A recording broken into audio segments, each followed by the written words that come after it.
And we are back with another episode of the Vet Story Podcast. I am joined with Dr. Jeff Mann. How you doing, Jeff? So nice to catch up with you again. Yeah, you too. Jeff, tell the audience a little bit about yourself. I'm one of those crazy kids that grew up and at 5 knew I was supposed to be a veterinarian. Told my parents at 5 years old, what do you want to be? Not a fireman, not Superman. I wanted to be animal doctor. I don't think I could say veterinarian at the time. And who knows, it's stuck. Small town, tobacco farm town, little town north of Raleigh, North Carolina. But I was just drawn into the whole animal world. I felt like I knew something more than anyone else. I had this connection with them, and I just felt like that's what I'm supposed to do. And by 10, I felt like I was supposed to even own a practice. Surprisingly, step by step, I find out I get into NC State. Didn't realize you were supposed to really apply to more than one college. And then trying to get into vet school. Oh, you need to find a veterinarian somewhere. I'm talking to my great uncle at church in Oxford, North Carolina. He says, oh, well, my son, your relative, he owns a practice in Cary. By the way, he's the president of the North Carolina Veterinary Medical Association. So I get hooked up with him in 1991.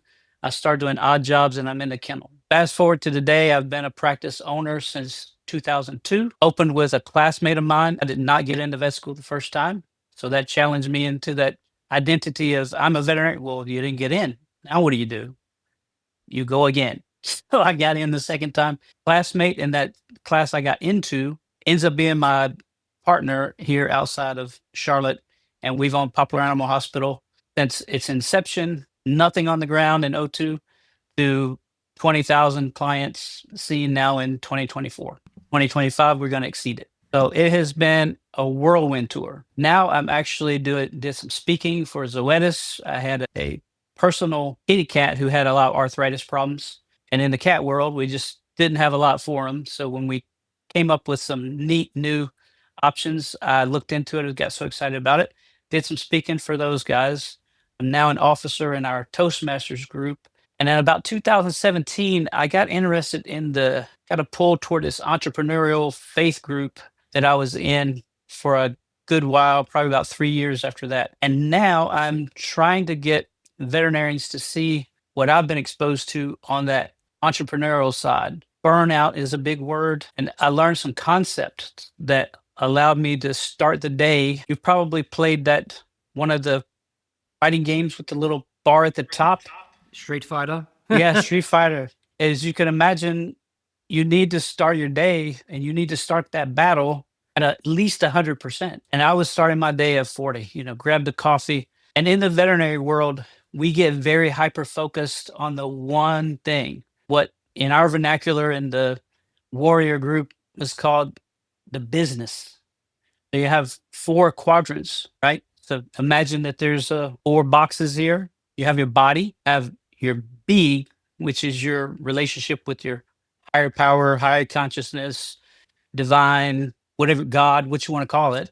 Then you have your balance, which is your important relationships. For a guy like me, it's your spouse, your kids, important relationships, family, important friends.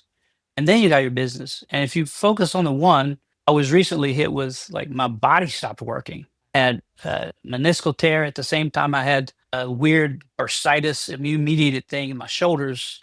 And you realize without the body, you can't do anything, sleep well. So there's a protocol that I think if we bring it over into the veterinary world, we've had like 60,000 cases in the entrepreneurial group that have opened their day with the protocol. So I'm looking for my 30 people that are going to run this protocol and try it for 30 days, where you open with a capacity of 100%, 110%, rather than 40. Because what does that do? When you start your day, everything's pulling on your 100%, right? You got this question. You're going from this exam room to this exam room. You're meeting with the public and then the receptionist. Ms. Jones needs this approval of this prescription today. She's running out tomorrow. Phenobarbital. Got to have it. Dog's going to have a seizure. Stop everything. Pulls away. I think it creates almost a shield against the burnout. And it's so simplified. It's like a point system. But simple doesn't mean it's easy. So that's mainly what I'm looking to introduce. Let's rewind a little bit. I want to pick up something that you said before. You said you see 20,000 clients a year? Well, we have 7 veterinarians, and as of 24, there were 20,000 unique pet to veterinary visits. Right. That's 20,000 pet visits Got you. that saw a veterinarian. That's how it's recorded. It was like 28,000 if you count like the boarding and coming in for the nail trim, but unique visits saw a doctor was 20. We got over 20,000. That's crazy. So That's that awesome. yeah, we was 0. We started at 0. I got race approved for 6 keys to new client acquisition. And there's one key that always stood out that everyone said was the best one. I should probably give it to your folks. Yeah, absolutely. And I didn't come up with it. And at the time, it was called the 2020 card, which now has morphed into the 50/50 card because this was in like 2003 or 4. And what we know is that it's very hard for us as veterinarians. We're not salespeople by trade, right? We love to help people, but we don't want to be salesy. It's just not natural for most of us in the veterinary world. However, most of your clients would tell someone else about you if you ask them. But Yeah. once we talked about this, they're like, oh, I want those new clients because these were the clients you wanted, your avatar. And basically, it goes like this: when you're in your day, in your routine, you will find that person that quickly says yes, appreciates your value, and you notice them, and that's an A client. We also know that people gravitate toward and hang around folks that are similar. So the likelihood their friends and family are going to treat their pet the same way, have the same thoughts about them, be more likely to say yes to your estimate, your treatment plans would be higher. Instead of asking them at the visit, I would make a little notation. Miss Jones is awesome. Maybe I have 1, 2, 3 of those in a week. Handwrite them. Handwrite a note. Take a regular card, your business card. On the back of it, I write 20 and 20. $20 for blank, whoever's name they write in that they recommend to come see us, and $20 goes on Miss Jones' account. In the handwritten note, I say, you are my ideal client. It was so great to see JoJo and you today. I would love to give you $100. That kind of catches the attention. You will see inside 5 cards. Please find 5 people that you think would appreciate or would love to have our service. When they come in, when they give us your card, your name is on it. We'll credit your account with $20. Yep. They will get $20 off their first visit. And there's 5 in there.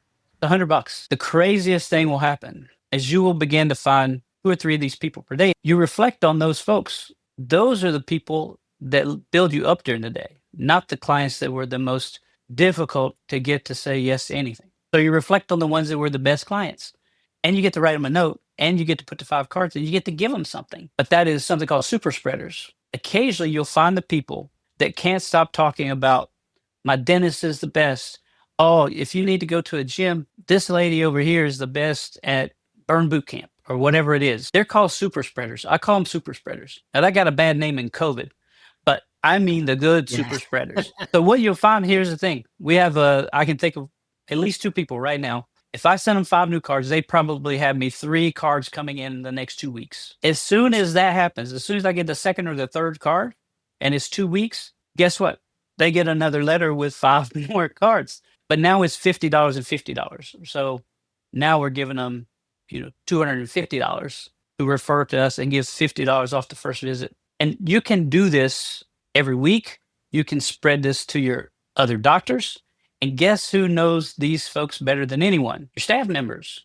It's sometimes not the Yep. doctors. But if the doctor writes the letter, I've even had a group that tried to kind of steal this a bit, and they made their own cards that said, $50 off your referral card. Worst idea ever. I tried to explain it to him. It's like, no. This is like when you have the menu that's not on the menu, you get something that's special. It's different. It's not pre-made. It's a regular card that you handwrite on it, and you handwrite the note.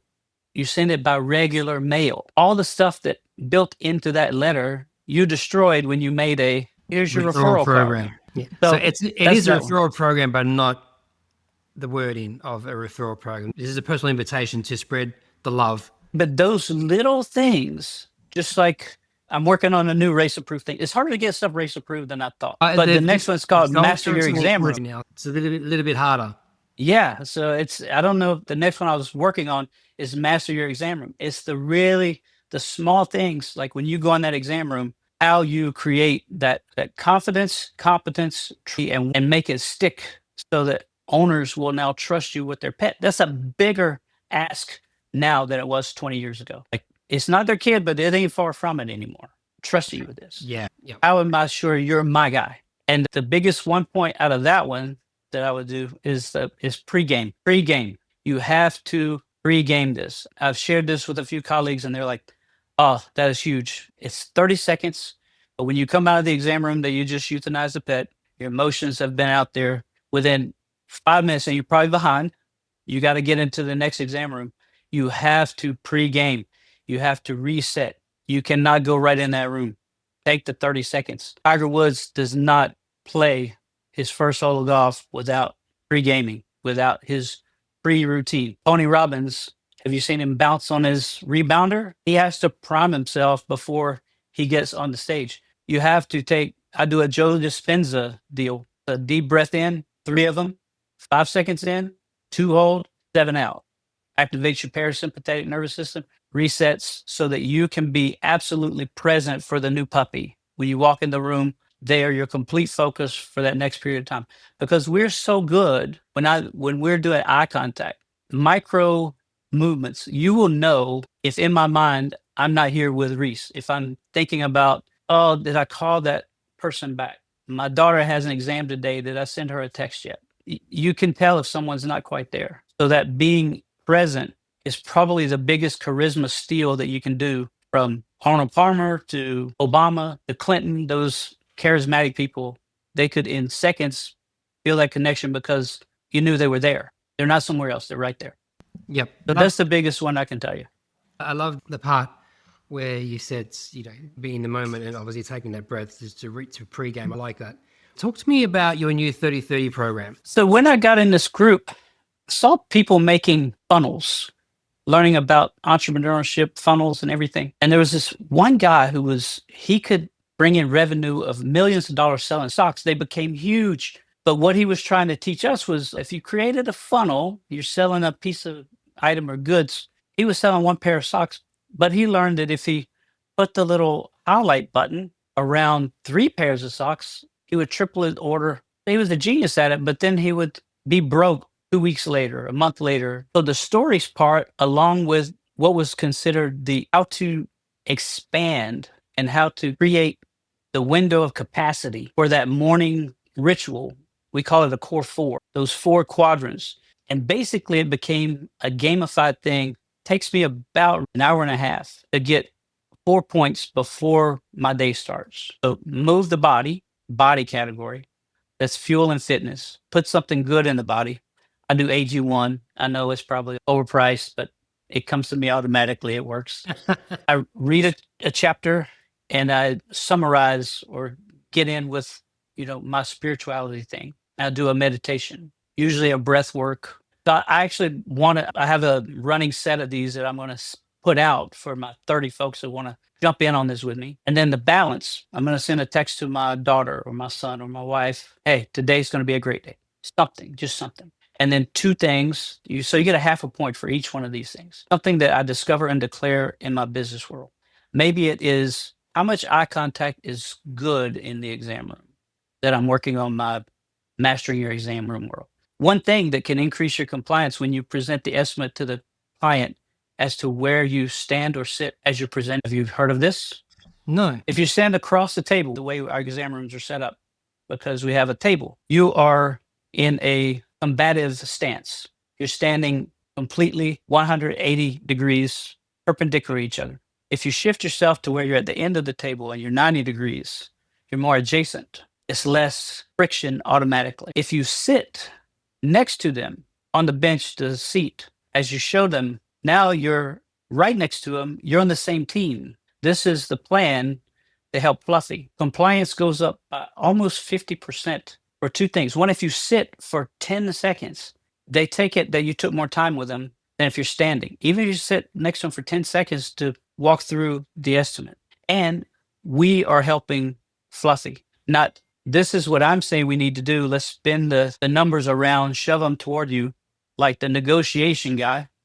I think I would like to hire you for $50,000. Well, I don't know if I like this number. That's a negotiation. You're on the same team. Your compliance rate goes up just by taking those small shifts. So I learned something like that and ideally pass it on to someone else. So that's those two. It sounds very simple, but to get 28 points in a week, every week, if you do that for 4 weeks, your capacity increases. You're at 100% every day. So the things that are bringing you down and down and down and into burnout, there's lots of wonderful things that are supportive for folks that are already in a difficult place. But what if we could create a shield so that place is harder to get to? There's also, this is 100% capacity at the level you're at. The next step is how do you level up to the next level? Proximity to someone like Russell Brunson, meeting Alex, or the things that he went through with the value proposition that you do every day and I do every day and your clients do every day, that we would never think about until you look at what's above the line, what's below the line. It has been eye-opening. But if I feed someone from a fire hose, and in the veterinary world, there's not as much appetite for this, I don't think. I want to find the first 30 to see if we get this running. What are the results in this pilot group of 30 veterinarians? Did they see the change? They go into their day as a hunter, hunting for opportunities, those wonderful visits, the people they want to write the card to, instead of focusing on, oh man, that one didn't go very well. Yeah. So you are looking for 30 people to do your 30-day challenge. And what's this challenge called? The Core 4 Reset. The 4 Core Resets. Where should they go? I have a Facebook page, Vetrepreneur Series, which I started when I was doing the CE stuff. LinkedIn, I have a Vetrepreneur group. It's probably the worst word I could have come up with, but it's VETRI. Preneur for the entrepreneur. Pretty easy to find. Anyway. Yeah, it's not going to be spelled correctly, I'm sure. But those two places are pretty easy to find me. And then what I will do is on those areas, I want to start it on November, do the month of November, but I'll do 4 1 hour intros, like a Zoom call that I can have, I think, up to 50 people on to gauge the interest before we actually start the challenge, basically explaining in 1 hour bites and bits. For example, the first day we're going to do go through one of the meditations that I like. We will have you have a challenge, which anyone can do today. Next time you're at the grocery store, before you get out of the car, sit in the car, put your watch on 2 minutes, 120 seconds, and watch people walk into the grocery store. This is not a body challenge, but a body assessment. Not yours. You do yours another day.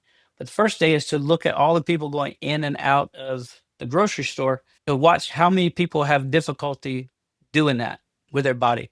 They have a gait disturbance. They're hunched over, and how important the body is as number one. Without the body, without good sleep, without good rest, without good energy, you're already set up to start in a depressed state. In 2 minutes, I figured this out because I was on a call in the car with a client, had to finish something up, and I was sitting in the parking lot to the hands-free, right? In the parking lot, look to go into the grocery store. And as I'm finishing the call, I'm watching people walk across. And it's amazing how many folks have body problems already. And then you'll see the few that run across, and you'll see the kids that have no problem. That's first recognition. Without the body, we have nothing. The body has to be able to move.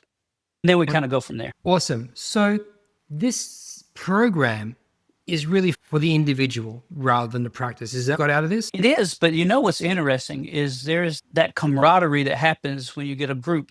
So when Garrett did his book, I bought the book in 2017. I just read through it and some of the point systems and how the door lines up. It has a lot to do with really tracking your goals in each of these categories.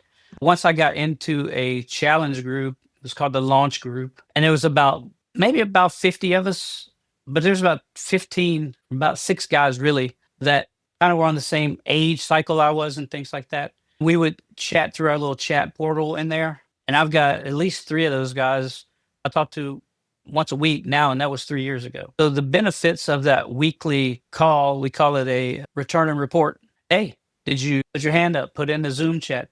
Did you get all 28 points this week? If you know you're coming to that meeting, you're more likely to push through Sunday. It works that way. And you actually find folks within there that maybe are not me if I'm trying to lead it while I'm trying to do it. I'm not perfect. I'll say, oh, this day I didn't get my, I didn't get my stack written. I didn't do the full Bible verse that I wanted to do. Honest about it. Didn't make it. Came in at 87% that day. Stuff bugged me more than it did.